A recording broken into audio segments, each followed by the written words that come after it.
Polres Tanjung Balai menetapkan D alias A, suami seorang guru P3K, sebagai tersangka dalam kasus dugaan pencabulan terhadap siswa sekolah dasar. D kini telah ditahan di rumah tahanan kepolisian. Sementara itu, istri tersangka berinisial AIK yang viral diarak warga sebelumnya belum ditetapkan sebagai tersangka dan masih berstatus saksi. Penyidik masih melakukan pendalaman untuk mengumpulkan alat bukti. Polisi menyatakan status AIK dapat ditingkatkan menjadi tersangka apabila nantinya ditemukan minimal 2 alat bukti yang cukup. Kasat Reskrim Polres Tanjung Balai Ibtu Benjamin Silaban menjelaskan, meski tersangka dia tidak mengakui perbuatannya, penyidik tetap melanjutkan proses hukum karena unsur pembuktian dinilai telah terpenuhi. Sementara istrinya dipulangkan setelah pemeriksaan lantaran hingga saat ini masih berstatus saksi dan belum dikenakan upaya hukum lebih lanjut. Kasus ini mencuat setelah ratusan warga mendatangi rumah pasangan tersebut di lingkungan 5, Kelurahan Perjuangan, Kecamatan Teluk Nibung, Kota Tanjung Balai.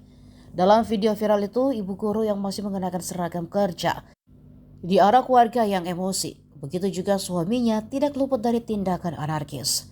Aksi warga itu disebut dampak dari lambatnya penanganan laporan dugaan pencabulan terhadap siswa SD yang juga anak yatim piatu ke polisi pada Mei kemarin.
Download Tribun X sekarang, menghadirkan lokal menjadi Indonesia.